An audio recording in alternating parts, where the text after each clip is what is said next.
Good morning, ma'am. Good morning. Good morning, ma'am. Good Good morning. morning, ma'am. Good morning. Good morning, ma'am. Good morning.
Good morning, ma'am. Good morning, ma'am. Good morning, ma'am. Good morning, ma'am. Good morning, ma'am. Good morning, ma'am. Good morning. Good morning, ma'am. Good morning. कैसी गई morning, ma'am. कल वाली छुट्टी?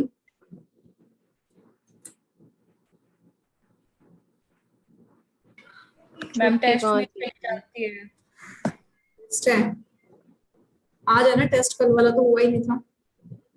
Ma'am maths का तो हुआ कल था। भी था, मैम। मैथ्स का था, मैम। तो हुआ मैथ्स वाला। बढ़िया हुआ या ऐसे हुआ?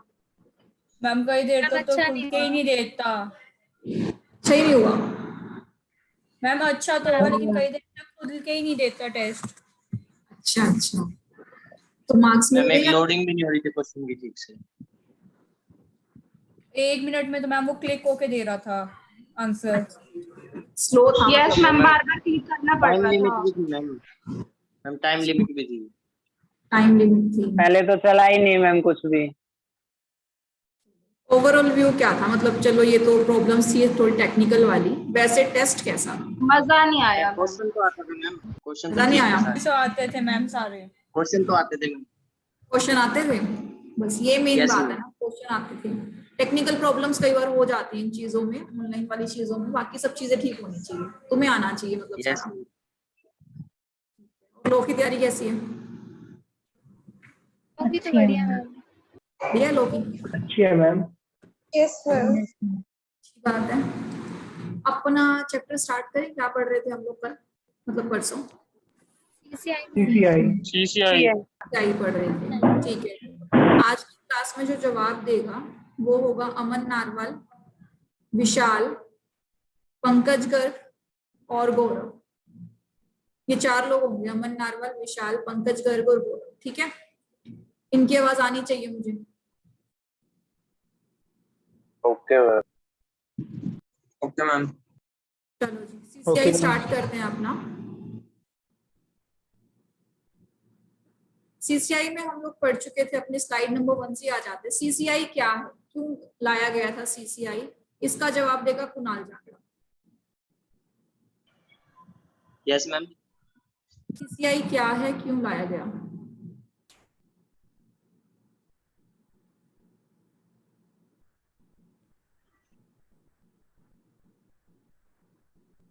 मैम ये कंपटीशन को मैम बढ़ाने के लिए था, ताकि वो कंज्यूमर के साथ कोई वो ना हो, क्या ना हो? कि उसको कोई मैम उनको कोई कोई महंगा सामान ना बेचे मैम। तो कोई महंगा सामान ना बेचे और वो महंगा खरीदना चाहे तो डायमंड सस्ता मिलना चाहिए, महंगा मिलना चाहिए? मैम एक फेयर चॉइस होनी चाहिए मैम, कि मतलब कोई मतलब सबके लिए फेयर चॉइस होनी चाहिए। तो कोई राइट दुकानदार आंसर मैम वो ना महंगा सामान मोनोपोली बेचने ना के लिए करे। मना नहीं कर रहा, ये बेचने के लिए मना कर रहा है कि नाजायज दाम पे ना बेचे। महंगा सामान तो खरीद सकता है कस्टमर, वो उसकी पर्सनल चॉइस है। ठीक है जी। रूल सेटलर किसको बोला जाता है? रूल सेटलर मैम कौन है हमारा? सीसीआई को मैम। की बात यही था, रूल सेटलर। Yes ma'am. ठीक है जी। इसके बाद सावन कुमार। सीसीआई एक्ट ही था शुरू से या सीसीआई एक्ट से पहले भी कोई एक्ट था?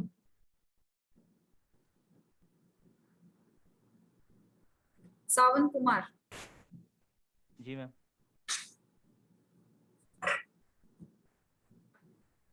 सावन, are you there in the class?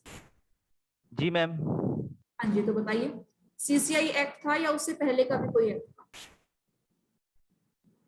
उससे पहले का नो मैम। उससे पहले कोई एक्ट नहीं था? कंपटीशन के लिए तो मैम कोई नहीं था। ठीक है जी। Garima Jindal from Bhadra. Yes, ma'am. CCI act से पहले क्या कोई एक्ट था मार्केट में? मैम MRTP करके था। एमआरटीपी, कंप्लीट नाम बताओ MRTP. Monopoly and restrictive trade.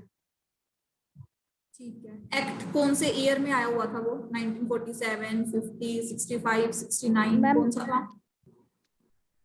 Ma'am 1969 में था। 59? 69। Is she correct? Yes ma'am. Yes ma'am. 1959। Mummy 69। 69 बोल रही है 69 मैम, 69 है। बोल रही है, मतलब सब जागे हुए हो, सुन रहे हो? Yes ma'am. Yes ma'am. चलो जी। कंपटीशन कमीशन एक्ट का जो प्रियम्बल था उसमें मेन 4 काम थे, कौन कौन से वो 4 काम थे? मैम मेरे को बताना है क्या? चलो मैं नाम लेती हूँ, किसको बताना है। ये बताना है Shubham Singhla.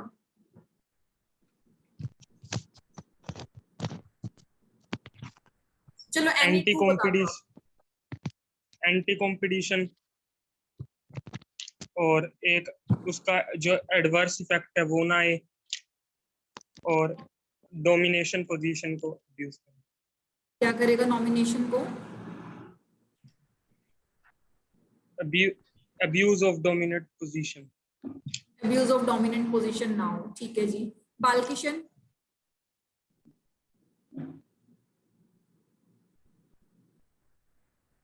Balkishan. Yes yes ma'am. Ma'am इसमें एक और था ना, प्रमोट एंड सस्टेन कंपटीशन वाला। हाँ बालकिशन, आप ये बताओ कि टाइप्स ऑफ कंपटीशन कितने होते हैं?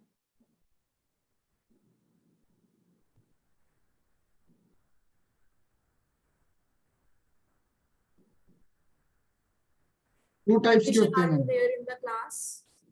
हाँ जी बताइए। टू टाइप्स के कौन होते हैं कौन से मैम। 2 टाइप्स के? डायरेक्ट और इनडायरेक्ट मैम। डायरेक्ट और इनडायरेक्ट। डायरेक्ट और इनडायरेक्ट में डिफरेंस क्या है?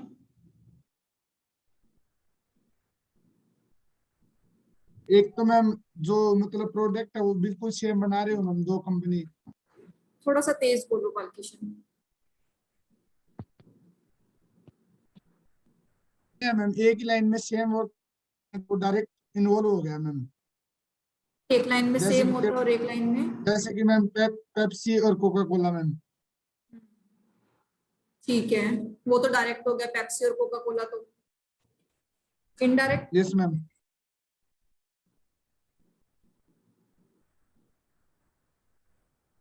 इनडायरेक्ट क्या हुआ? Indirect ma'am.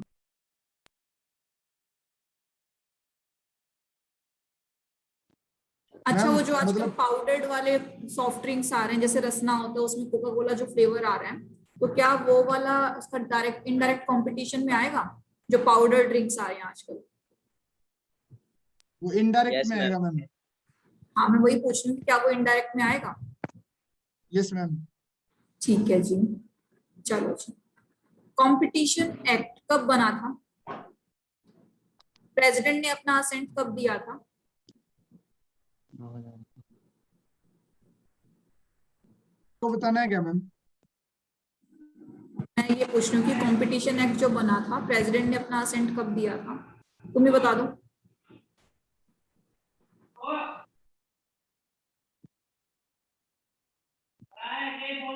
ना 2002 में बना हाँ था क्यों मैम। होगा? सावन, अपना म्यूट ऑफ करो। और क्लास के टाइम पे ये सब बातें नहीं चलेंगी घर पे, बता दिया करो कि मेरी क्लास चल रही है। यस बालकिशन। 2002 में बना था मैम। 2002 में तो इस एक्ट के बनने की तैयारी हुई थी। प्रेसिडेंट ने इस पे साइन कब मारे थे? 2007 में मैम। 2003 में। अच्छा, 13 जनवरी या 13 मार्च? 13 जनवरी। 13 जनवरी, ठीक है। चलो जी, कहाँ तक पढ़ लिया था हमने? आगे चलते हैं इस चैप्टर में। ये पढ़ चुके थे हम सारा? मैम ऑब्जेक्टिव हो गए थे इसके। आधा पढ़ा था मैम।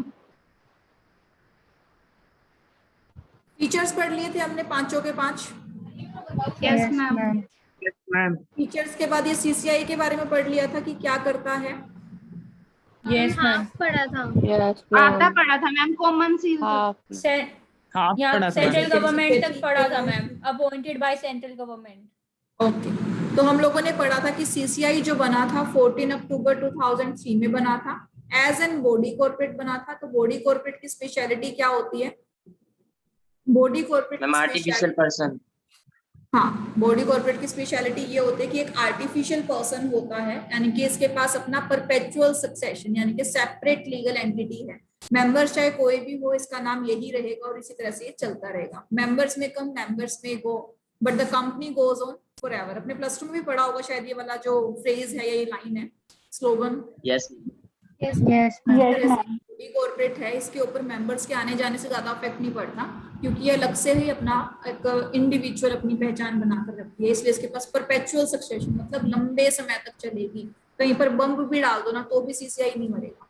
इंसान तो मर जाता है, उसके ऊपर बम फेंक दो, सीसीआई पे बम फेंक दो, वो नहीं मरेगा। क्यों? क्योंकि वो सिर्फ कागजों में है, वो गवर्नमेंट के रिकॉर्ड्स में है, और उस रिकॉर्ड्स को चाहे आप कितना ही जला लो, वो रिकॉर्ड्स रहेंगे ही रहेंगे, एक नहीं तो दूसरी कॉपी में रहेंगे। तो क्या है? CCI consist of chairperson and 6 members appointed by the central government. में 7 पर्सन होंगे, जिसमें से एक होगा चेयरपर्सन और 6 अदर मेंबर्स होंगे, जिनको अपॉइंट कौन करेगा? आपका सीजी, सेंट्रल गवर्नमेंट। यस, क्या कह रही है? मानसी। इसके साथ कमी ढूंढ रही हूँ। मानसी,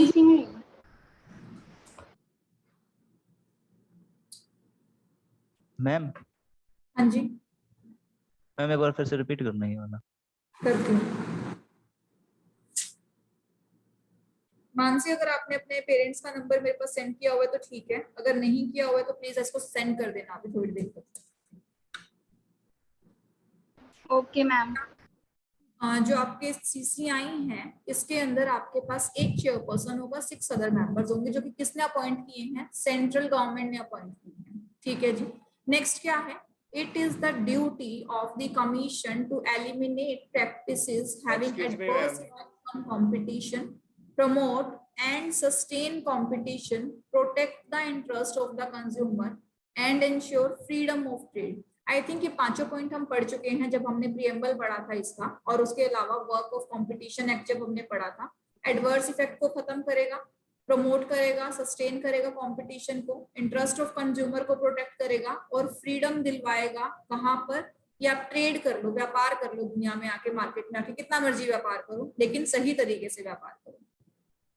नेक्स्ट क्या है? The commission is also required to give opinion on competition issues on a reference received from a statutory authority established under any law and to undertake competition advocacy, create public awareness and impart training on competition basis या फिर issues। दूसरा क्या काम हो गया? पहला काम तो हो गया रेगुलेशन रिलेटेड, ठीक है। दूसरा फंक्शन हो गया इसका प्रमोशन रिलेटेड। किसी भी चीज का प्रमोशन कब होता है? जब वो आपको उसके बेनिफिट्स बताता है कि आपको क्यों जागरूक होना चाहिए। वो बीच बीच में एक मुहिम से चलती रहती है, जागो ग्राहक जागो, कभी सुनी है? पहले आती थी जागो ग्राहक जागो। Yes ma'am. Yes ma'am. Yes ma'am. हमारे कंज्यूमर हैं वो भी अवेयर हो जाएं। कंपटीशन पॉलिसीज बताई जाते थे, अपने अधिकारों के बारे में बताया जाता था, ताकि लोगों को पता चले कि मार्केट में चल क्या रहा है। वो इसी के अंडर होता है। कंज्यूमर को अवेयर करना काम कंपटीशन कमीशन का है। कंज्यूमर कोर्ट यहाँ पर बनते हैं। तो कंज्यूमर कोर्ट किसके लिए काम करता है? कंज्यूमर्स के बेनिफिट के लिए। तो इसलिए इसने प्रमोट किया कि कंज्यूमर्स को अपने अधिकारों का पता होना चाहिए, इसीलिए वो जागो ग्राहक जागो की स्कीम चलाई गई थी। तो वो सारे फंक्शंस क्या हैं? इनके प्रमोशनल फंक्शंस हैं, ताकि पब्लिक को अवेयर किया जा सके कि भाई तेरे अधिकार ये हैं, तुझे पता होना चाहिए तेरे अधिकारों का। जब तक पता ही नहीं होगा तो लड़ेगा कैसे? ठीक है जी, ये हो गया। उसके बाद अगर किसी ग्राहक के साथ गलत हुआ है, आजकल आपके साथ अगर कोई गलत सामान आपको बेचते हैं, आप उसको 1 मिनट में धमकी देके आ जाते हो ना, कंज्यूमर कोर्ट में केस कर दूंगा, देते हो नहीं Yes, देते? कभी ऐसी बात, केस कर दूंगा तेरे ऊपर, ऐसे घटिया सामान ना बेचा कर। तो क्यों हमें पता चला? क्योंकि हमें पता चला कि मार्केट में हमारे पास अधिकार है। तो पब्लिक अवेयर हुई, तो इनके पास एडवोकेसी के अधिकार आए, मतलब अपने लिए लड़ सकते हैं ये। तो कंपटीशन एडवोकेसी क्रिएट हुई। ये सारा काम भी किसका है? कंपटीशन कमीशन का है। यानी कि जो गलत कर रही है मार्केट पे नजर बना के रखो, उनको रेगुलेट करो, टाइम टू टाइम उनके लिए लॉ बनाओ, और अगर जो गलत हो रहा है फिर उसके लिए अपना जुडिशरी एक्शन भी ये ले सकती है। इसने अपने अंदर ये कोड बनाई हुई है कंज्यूमर कोड, और उसको प्रमोट भी करती रहती है टाइम टू टाइम। ये सारे फंक्शंस हैं, या फिर ये सीसीआई इस काम के लिए बनाया गया था। इतना क्लियर? यानी कि कंपटीशन कमीशन एक्ट का जो काम है वो तो करेगा ही सीसीआई, साथ में उस चीज को प्रमोट भी करेगा ताकि मार्केट में और लोगों को भी इसकी जानकारी हो। क्लियर? मैम कंज्यूमर के लिए जो नई स्कीम बनाते हैं वो भी सीसीआई बनाता है? कंज्यूमर के लिए नई स्कीम जैसे कि मैम जैसे आपने जागो ग्राहक जागो बताया, या फिर और भी आती है? पॉलिसीज हैं ये सीसीआई बनाकर देता है। सीसीआई मतलब अपने कमीशन में, अपनी कमेटी में बैठ के लोगों को जागरूक करने के काम करता है। बिल्कुल ठीक है। मैम ट्रेनिंग किसको देता है? ट्रेनिंग लास्ट लाइन में मैम इम्पार्ट ट्रेनिंग किसको देता है ma'am? Training and impart training on competition basis, यानी कि जो इनके खुद के एम्प्लॉयज होते हैं उनको भी इम्पार्ट करते हैं ट्रेनिंग, ताकि कंपटीशन बना रहे मार्केट में। और टाइम टू टाइम क्या होता है, वर्कशॉप्स निकलती रहती है, जो अलग अलग इंडस्ट्रियलिस्ट ज्वाइन करते हैं, कि आपको वर्कशॉप में इनवाइट किया जाता है और आप ज्वाइन करते हैं। तो वो वर्कशॉप क्या होती है? वो बताती है लोगों को कि क्या काम जो है वो कंपटीशन के खिलाफ नहीं होगा, क्या काम कंपटीशन को बढ़ावा देगा। तो उस तरह से लोगों को ट्रेन भी करती है ये चीजें। ज्यादातर ये अपने एम्प्लॉयज को ट्रेन करने के लिए डाली जाती है, ताकि वो मार्केट में और अच्छे से अपनी पकड़ बना सके। जैसे कि इनके एम्प्लॉयज होंगे, उनके एम्प्लॉयज को भी तो नॉलेज होनी चाहिए ना। अब आपको टाइम टू टाइम ट्रेनिंग दी जाती है। जैसे आप किसी कंपनी में चले जाओगे, उसके बाद भी है ना ICAI आपका पीछा नहीं छोड़ता, बार बार पढ़ाता रहता है आपको। किसके थ्रू? वेबिनार करता रहता है, वर्कशॉप करता रहता है, सेमिनार करता रहता है। तो उसमें क्या होता है, आपको बताया जाता है कि मार्केट में ये काम चल रहा है और इसे तुम्हें रोकना है, इसे बंद करना है। तो इस चीज से क्या होता है, आपको ट्रेनिंग दी जाती है, टाइम टू टाइम आपके माइंड को ट्रेन किया जाता है कि क्या करना है और क्या नहीं करना। वैसे सीसीआई भी अपने जो कॉम्पिटिटर्स हैं उनको भी, और जो अपने यहाँ के एम्प्लॉयज हैं उनको भी साथ साथ ट्रेन करता रहता है, अपने ऑफिसर्स को ट्रेन करता रहता है कि मार्केट में किस तरह से काम करना है, लोगों को किस तरह से डील करना है। तो ट्रेनिंग भी देगा कॉम्पिटिशन इश्यूज को सोल्व आउट करने के लिए, ताकि मार्केट में कॉम्पिटिशन बना रहे, खत्म ना हो। क्लियर? यस मैम इफेक्टिव और इस्टेब्लिश्ड में क्या फर्क है? कहाँ पे? मैम जहाँ जो ये फर्स्ट लाइन है कि सीसीआई इस्टेब्लिश्ड हुई थी 14 अक्टूबर को और इफेक्टिव की डेट है 13 मार्च 2003। नहीं, वो 14 अक्टूबर आप उसको कंपटीशन कमीशन से मिक्स कर रहे हो। कंपटीशन एक्ट जो बना था वो 13 मार्च 2003 से इफेक्टिव हुआ था, जो मैंने कल लिखवाया था आपको।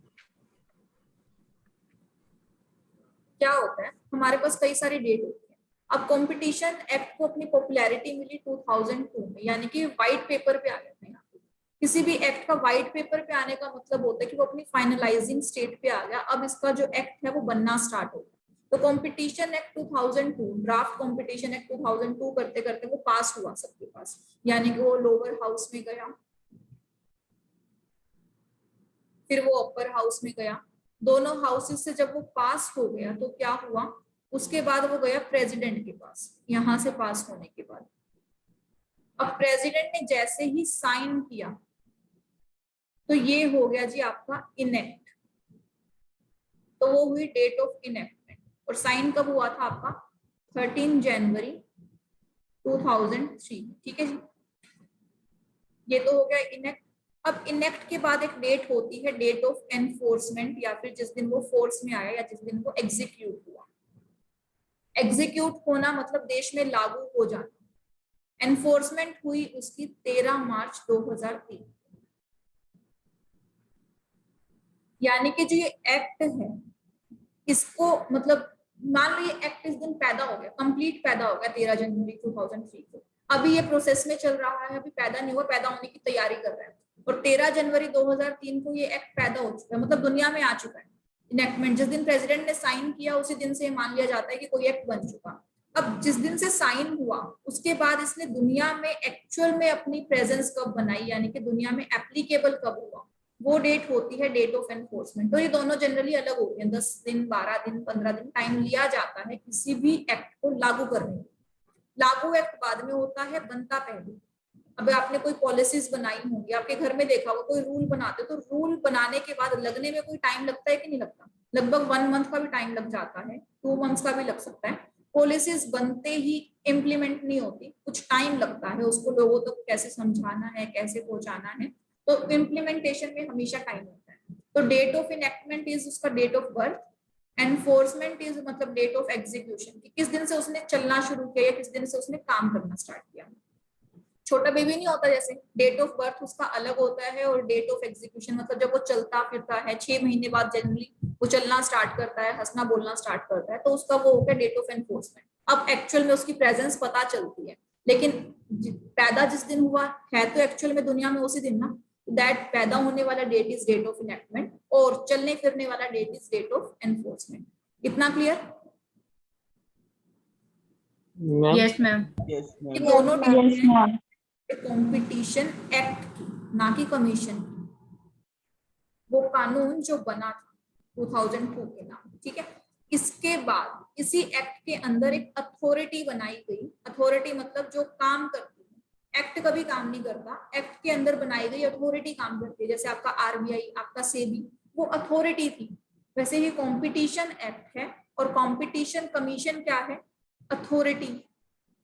तो ये अथॉरिटी आपकी बन गई थी 14 अक्टूबर 2003 में, यानी कि जैसे ही 13 मार्च में लागू हुआ इसके कुछ समय बाद, कुछ महीनों बाद 14 अक्टूबर को इसकी अथॉरिटी भी बना दी गई, जिसने सारा का सारा काम धाम अपने अंडर ले लिया। क्लियर इतना? Yes ma'am.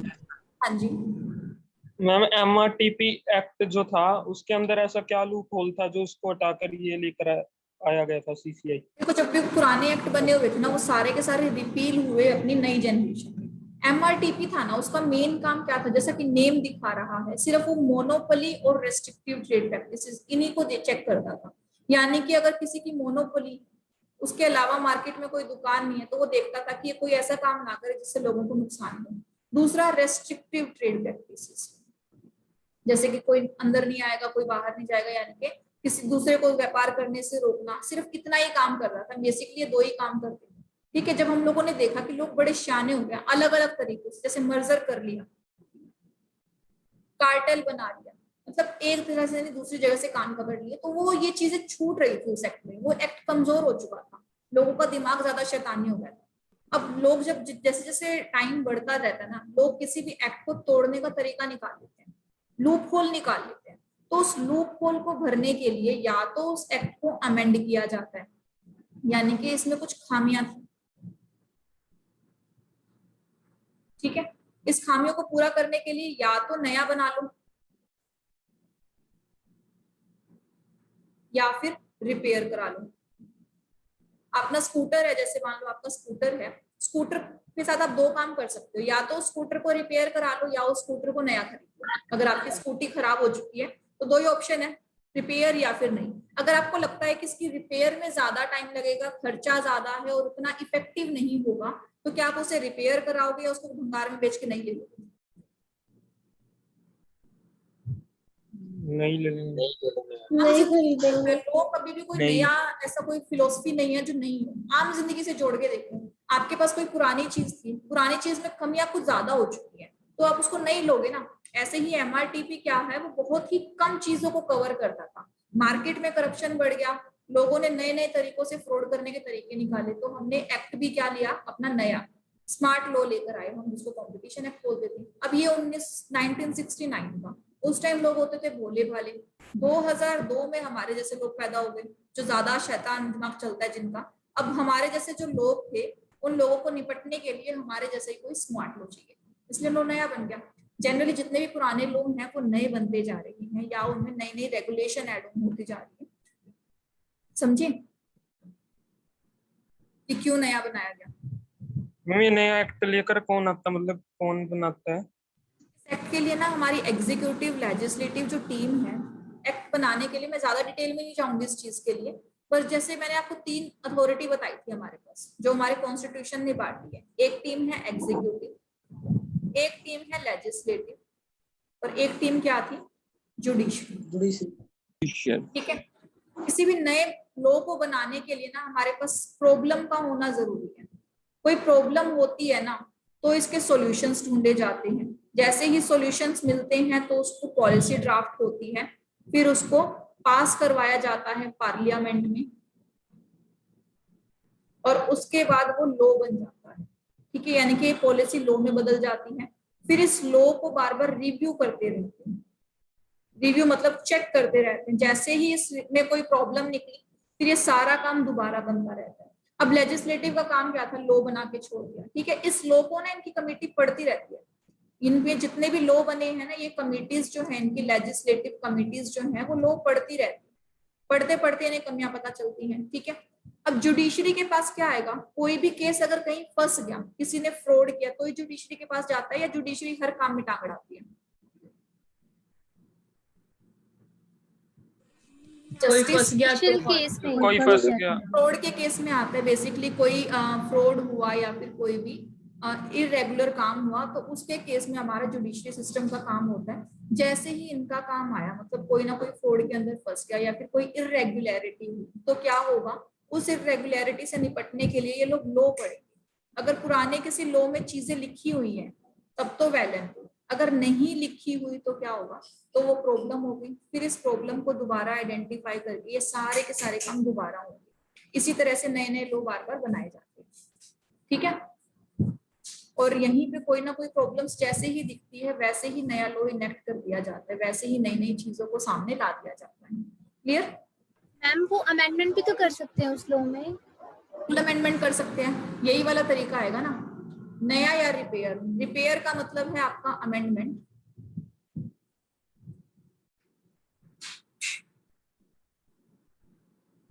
पुराने लोग चीजों को रिपेयर करते हैं तो अमेंड करते हैं, नया करते हैं तो पुराने वाला रिपील हो जाता है और ये नया एक्ट आ जाएगा।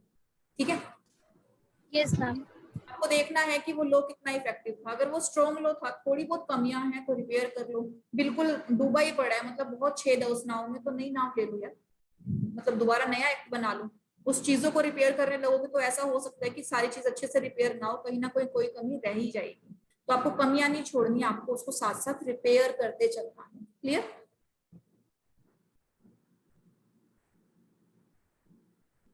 चलें आगे। मैम प्रमोशन में तो वो प्रमोट करता है, और रेगुलेशन में क्या करता है? बाकी सारे काम, मार्केट में नजर बना के रखेगा, इंस्पेक्शन करेगा। रेगुलेशन मतलब उस चीज पर नजर करना। जैसे आपके घर वाले क्या करते हैं, आपको सुबह से शाम तक आपकी सारी जरूरतों का ध्यान रखते हैं ना, वो आपका रेगुलेशन। ऐसे ही सीसीआई क्या करेगा? पूरी मार्केट का सुबह से शाम तक, यानी कि from the starting point two ending point ध्यान रखता है। जहां पर कोई गलती आई फिर वो जस्टिस के पास भेज देगा उसको। Okay ma'am. ठीक है,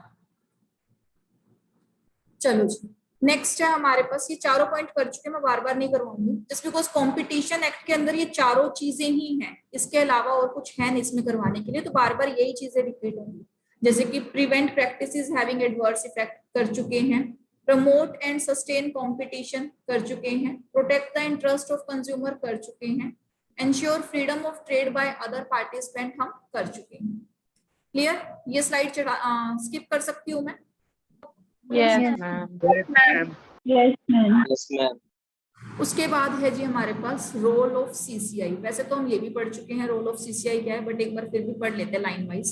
तो preamble to the competition act states, preamble ने क्या बोला था, an act to provide competition in view of the economic development of the country for the establishment of commission to prevent practices having adverse effect, to promote sustained competition, to protect the interest of consumer, ensure freedom of trade carried on by other participants in the market in India for matters connected therewith incidental thereto।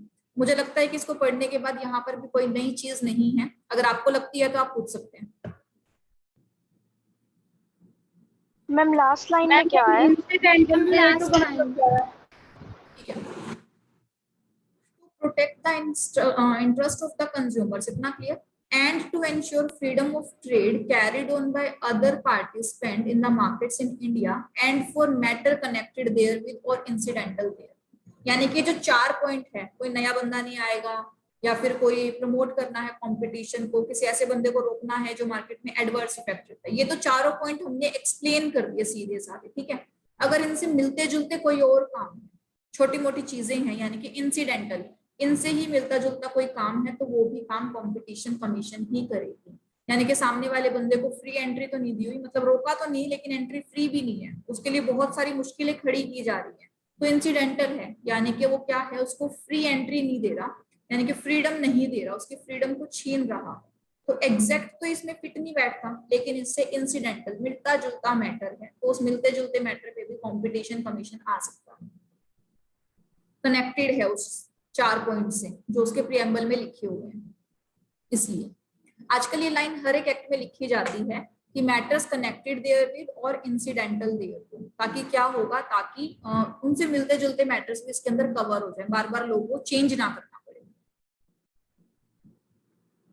ठीक है, yes ma'am. चलिए आगे। Freedom कौन सी छीनी है, ये freedom क्या बोल रहे हैं मैम वापस? मैं ये बोल रही हूँ कि उनकी फ्रीडम को मेंटेन करके रखता है, अगर नहीं हो रही फ्रीडम मेंटेन तो भी आप सीसीआई के पास जा सकते हो। यानी कि किसकी मेंटेन करेगा, कंपनीज की या फिर एक्ट की? सुनो तो, ऐसे पॉइंट्स जो इन 4 पॉइंट्स में कवर नहीं, लेकिन फिर भी कहीं ना कहीं या तो फ्रीडम को अफेक्ट करते हैं, या मार्केट के कंपटीशन को इफेक्ट करते हैं, या कंज्यूमर को लूट रहे हैं, तो उनसे रिलेटेड मैटर भी आपके सीसीआई में कवर होंगे। ठीक है, आई मीन एसेंशियल मैटर्स भी बोल सकते हैं ना? बोल सकते हैं। क्लियर? चलो यस मैम। अब क्या लिखता है, अब ये कुछ पॉइंट्स हैं, इन पॉइंट्स को थोड़ा सा लाइन टू लाइन पढ़ लेना, इसमें ज्यादा समझने वाला नहीं है, बट फिर भी एक बार लाइन टू लाइन पढ़ोगे तो एमसीक्यू के लिए बेनिफिट होगा इसका। To achieve its objective, competition commission ने कुछ काम किए हैं, क्या क्या काम किए हैं, make the market work for the benefit and welfare of the consumer, ऐसी कोशिश की है कि मार्केट में कंपटीशन इतना रहे ताकि कंज्यूमर का वेलफेयर हो जाए। Ensure healthy and fair competition in economic activities in the country for faster and inclusive growth and development of the economy। जितने भी बिजनेस रिलेटेड यानी कि बिजनेस, ट्रेड, एम्प्लॉयमेंट, ये सारी इकोनॉमिक एक्टिविटी है। 3 तरह की इकोनॉमिक एक्टिविटी होती है ना हमारी। Yes ma'am. Yes ma'am. Business, profession, employment, ये 3 हमारी क्या थी, इकोनॉमिक एक्टिविटीज। इन तीनों में ही वो चाहता है कि कंपटीशन फेयर रहे। कंपटीशन फेयर रहेगा तो मार्केट में कोई लूटपाट करेगा ही नहीं। नेक्स्ट क्या है, implement competition policies with an aim to effectuate the most efficient utilization of economic resources. Next क्या है, अच्छा क्लियर है ना ये, जितने भी रिसोर्सेज है उनको इसी तरह से यूज करो कि कंपटीशन जो है आपका सही से चले। यानी कि अगर सारे के सारे रिसोर्सेज एक ही बंदे को दे, फॉर एग्जाम्पल आपका इम्पोर्ट एक्सपोर्ट का काम है, इम्पोर्ट का काम एक private individual for example Ambani को दे दिया, तो अंबानी तो अपनी सारी मनमर्जियां करेगा, वहीं पर वो सबके पास अधिकार है किसी चीज को एक्सेस करने का, तो कोई मनमानी अपनी कर ही नहीं पाएगा। यानी कि सारे जने मिलजुल कर जिस रिसोर्सेज को यूज करते हैं तो वहां पे कॉम्पिटिशन बढ़ जाता है, कोई एक अकेला बंदा उसका बेनिफिट नहीं उठा पाएगा, सारे उठाएंगे तो सारों का बेनिफिट है, अकेले किसी बंदे का बेनिफिट नहीं। नेक्स्ट क्या है, develop and nurture effective relation and interaction between sectoral regulators to ensure smooth alignment of sectoral regulatory laws in tandem with competition law। जैसे कि हमने पढ़ा था, आपको मैंने बताया था कि कोई भी नया लॉ बनता है तो उसमें ये जरूर देखा जाता है कि कंपटीशन लॉ को कोई हार्म नहीं हो रहा, यानी कि किसी नए लॉ की वजह से मार्केट का कंपटीशन तो खत्म नहीं हो रहा। तो जब भी कोई नया लॉ बनता है तो कंपटीशन एक्ट की भी राय उसमें ली जाती है, कंपटीशन कमीशन की भी राय ली जाती है। तो सेक्टोरल रेगुलेटरी लॉज मतलब किसी स्पेसिफाइड सेक्टर में लगने वाले लॉ, यानी कि डिफरेंट सेक्टर में लगने वाले लॉ। जैसे रियल एस्टेट में रियल एस्टेट के लॉ लगेंगे, आपके इंश्योरेंस वाले में इंश्योरेंस रिलेटेड लॉ लगेंगे, फाइनेंशियल सेक्टर है तो फाइनेंस रिलेटेड लॉ लगेंगे। तो हर एक के लॉ अलग हो गए, सेक्टर अलग, सेक्टोरियल लॉ अलग। तो उन सेक्टोरियल रेगुलेटर्स के साथ भी कंपटीशन वाला बंदा अपना साठ गांठ बनाकर चलेगा, ताकि वो लोग कुछ ऐसी पॉलिसीज ना निकाल दे जिससे मार्केट का कंपटीशन खत्म हो जाए। तो हमें मार्केट में कंपटीशन खत्म नहीं करना, मार्केट का कंपटीशन बढ़ाना है। ये पॉइंट वही है जो भी हमने डिस्कस किया था, कंपटीशन एडवोकेसी वाला। Effectively carry out competition advocacy and spread the information on benefits of the competition among all stakeholders to establish and nurture competition culture in Indian economy। यानी कि कंपटीशन को प्रमोट कर रहा है ये बंदा, जितना ज्यादा प्रमोट होगा उतना ज्यादा ही हमारा फायदा होगा, कंपटीशन बढ़ेगा। इन चारों पांचों पॉइंट में एक्चुअली पीछे वाली जो चीजें हैं उन्हीं को ही तोड़ मरोड़ के लिखा होगा, कोई नई बात नहीं लिखी इन चारों पांचों पॉइंट में। क्लियर है ये टेंडम का मतलब क्या है? कौन सा टेंडम का मतलब सेक्टरल रेगुलेटरी लॉज इन टेंडम। लॉज इन टेंडम यानी कि इन अकॉर्डेंस या फिर उसके साथ मिला जुला, इन अकॉर्डेंस बोलते हैं ना जैसे, वैसा। ठीक है, चलो जी। नेक्स्ट क्या है, रोल क्या है इसका? अब रोल वही है जो हम पढ़ते आ रहे हैं, वो चार चीजें। यानी कि क्या करेगा, fair competition is a key to thriving business sectors. CCI protect businesses from other business unfair practices. दूसरे बिजनेसमैन अगर कोई गंदा तरीका यूज कर रहे हैं अपने बिजनेस को बढ़ाने का, तो कंपटीशन उनके ऊपर पेनल्टी लगाता है, पेनल्टी लगाएगा, साथ में उनका बिजनेस बंद कर सकता है, सील कर सकता है, ताकि जो अच्छे बिजनेसमैन हैं उनको कोई भी लॉस ना हो। ये जो लाइन मैंने रेड मार्क में की है आपके एमसीक्यू के लिए इंपॉर्टेंट है। It promotes competition by preventing abuse of dominance. वो चार काम करेगा कि ना तो कोई डोमिनेंट पोजीशन को यूज करे, ना ही कोई किसी कॉम्पिटिटर को मार्केट से बाहर खदेड़ने की कोशिश करे, किसी नए एंटरप्राइजेस को मार्केट में आने से रोके ना। So it promotes competition by preventing abuse of dominance by market player to the deterrent of the other competitors and the consumer। To the deterrent of the other competitors मतलब ये है कि दूसरे कॉम्पिटिटर हैं वो थोड़े कमजोर हैं, उनकी पावर को कम करोगे, उनकी पावर को डाउन करोगे और अपने मार्केट में पोजीशन बढ़ाओगे। होता है ना, कोई जितना पुराना होता है उसकी पावर उतनी ही ज्यादा होती है, तो अपनी उस ज्यादा पावर को यूज करके दूसरों की पावर तुम्हें गिरानी नहीं है, उनको साथ साथ मेंटेन करके चलना है। As such, it ensures the coexistence of large and small enterprises।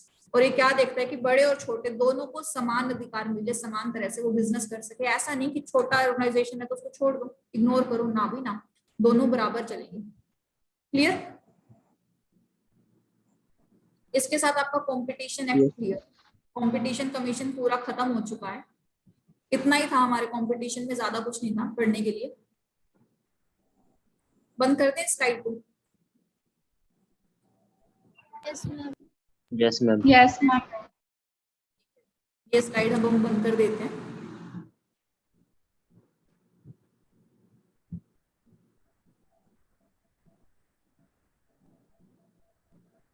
चलो ये वाली मीटिंग खत्म होने वाली है, तो इस मीटिंग को क्लोज करके नेक्स्ट मीटिंग फटाफट स्टार्ट कर लेते हैं। Okay ma'am.